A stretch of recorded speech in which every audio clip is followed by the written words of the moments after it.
الحمدللہ والشکر للہ۔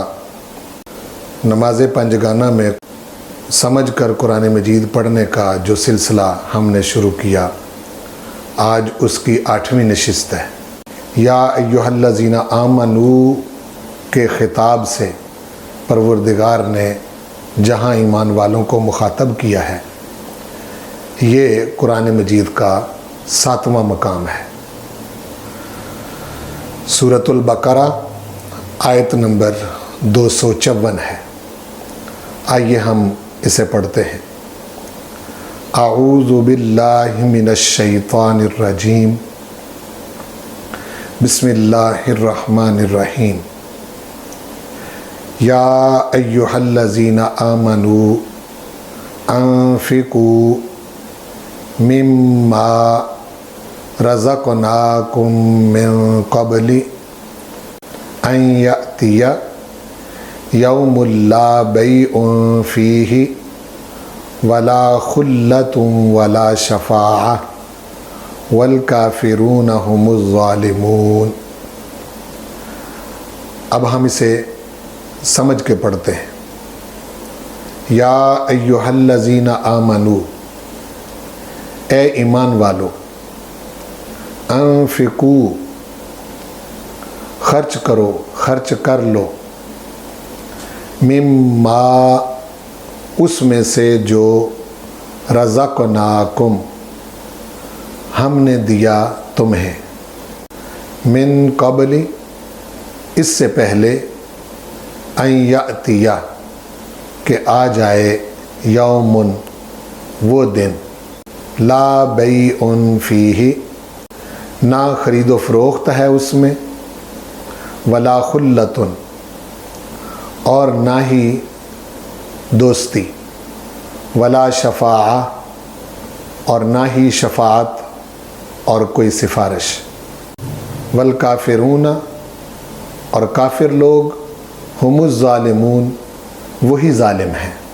آئیے اب ہم اس آیت مبارکہ کا مفہوم سمجھتے ہیں۔ پروردگار نے ایمان والوں کو خطاب کرتے ہوئے کہا، یا ایھا الذین آمنوا، اے ایمان والو، انفقوا، خرچ کر لو۔ تو اس میں یہ نہیں بتایا کہ کہاں کہاں خرچ کرنا ہے، لیکن اسی آیت مبارکہ کے اندر موجود ہے کہ کہاں خرچ کرنا ہے۔ یہ جو پروردگار نے کہا، یا ایھا الذین آمنوا، اے ایمان والو، تو ایمان والوں کو انفقوا کہہ کے یہی بتایا کہ تم ایمان والے ہو، تم کافر نہیں ہو، تم منافق نہیں ہو۔ تم نے وہاں خرچ کرنا ہے جہاں تمہارا ایمان تمہیں اجازت دیتا ہے، جہاں اللہ اور اس کے رسول نے خرچ کرنے کا تمہیں حکم دیا ہے۔ مومن کا جو خرچ ہوتا ہے وہ غیر مومن کی طرح نہیں ہوتا۔ غیر مومن مال حاصل کرنے میں بھی آزاد ہے، مال خرچ کرنے میں بھی آزاد ہے، لیکن اس کی سزا اس کو بھگتنا پڑے گی۔ جو مومن ہے وہ مال کمانے میں بھی اور مال خرچ کرنے میں بھی اللہ اور اس کے رسول کے حکم کا پابند ہے۔ اس کا خرچ انفاق فی سبیل اللہ کہلاتا ہے۔ اللہ کی راہ میں خرچ کرنے سے مراد یہ ہے کہ اس نے خرچ کرنے میں اللہ اور اس کے رسول کی نافرمانی سے بچنا ہے، یعنی ایسی جگہ خرچ نہیں کرنا کہ اس کا کیا ہوا خرچ اللہ کی ناراضگی کا باعث بنے یا رسول کریم صلی اللہ علیہ وسلم کی ناراضگی کا باعث بنے۔ اب سوال پیدا ہوتا ہے کہ کیا خرچ کیا جائے اور کتنا خرچ کیا جائے۔ اس کا جواب بھی پروردگار نے اسی آیت میں ارشاد فرمایا ہے کہ انفقوا مما رزقناکم، خرچ کرو اس میں سے جو ہم نے تمہیں دیا، یعنی جو تم نے خرچ کرنا ہے وہ اس میں سے خرچ کرنا ہے جو ہم نے تم کو دیا، اور کتنا خرچ کرنا ہے؟ جتنا ہم نے تم کو دیا ہے۔ اللہ رب العزت نے مال کا نام نہیں لیا کہ مال خرچ کرو۔ اس سے پتہ چلتا ہے کہ بندہ مومن کے پاس خرچ کرنے کے لیے بہت کچھ ہے۔ اس کے پاس علم ہے تو وہ بھی خرچ کرنا ہے، اس کے پاس مال ہے تو وہ بھی خرچ کرنا ہے، اس کے پاس اگر صحت ہے تو اس کو بھی خرچ کرنا ہے۔ جو کچھ بھی اللہ کا دیا ہوا اس کے پاس ہے، وہ بخیل اور کنجوس بن کر اس کو روک نہیں سکتا۔ اپنا فائدہ اٹھا کے تو جو اس کے پاس بچ جائے گا وہ اس نے اللہ کے راستے میں خرچ کرنا ہے۔ اور خرچ کرنے میں تو پروردگار نے اتنی کرم نوازی فرمائی ایمان والوں پر کہ فرمایا کہ جو تم اپنے بچوں پر خرچ کرتے ہو اس پر بھی تمہیں صدقہ کا ثواب ملتا ہے، بشرطے کہ وہ حلال طریقے سے تم خرچ کرو۔ اب سوال پیدا ہوتا ہے کہ خرچ کب کرنا ہے، تو اس کا تعین بھی اس آیت میں کر دیا۔ فرمایا من قبل ان یاتی یوم، اس سے پہلے پہلے خرچ کرنا ہے کہ وہ دن آئے۔ کون سا دن؟ لا بیع فیہ، جس میں کوئی خرید و فروخت نہیں ہے۔ یعنی یہ نہیں ہو سکتا کہ تم سوچو کہ چلو اگر یہاں نہیں خرچ کر سکے تو پھر ہم قیامت والے دن کو کاروبار کر کے کما کے پھر خرچ کر لیں گے۔ ولا خلتن، اور نہ دوستی ہے۔ یہ بھی نہیں ہو سکتا کہ تم کہو کہ وہاں کوئی دوست کسی دوست سے لے کے خرچ کر لیں گے۔ ولا شفاعہ، اور یہ بھی نہیں ہوگا کہ تم کسی کی سفارش ڈال لو کہ دنیا میں تو خرچ نہیں کر سکے تو چلیں پروردگار کی بارگاہ میں فلاں کی سفارش ڈال لیں۔ ایسا نہیں ہے۔ یہاں مالک کریم نے آیت مبارکہ کو جہاں ختم کیا ہے وہاں یہ ارشاد فرمایا کہ اگر تم اس دن کے آنے سے پہلے پہلے خرچ نہیں کرو گے تو یہ کافروں والا طریقہ ہے۔ والکافرون هم الظالمون، ایمان والے ہو کر تمہیں زیب نہیں دیتا کہ جی یہاں نہیں خرچ کر سکے تو وہاں خرچ کر لیں گے۔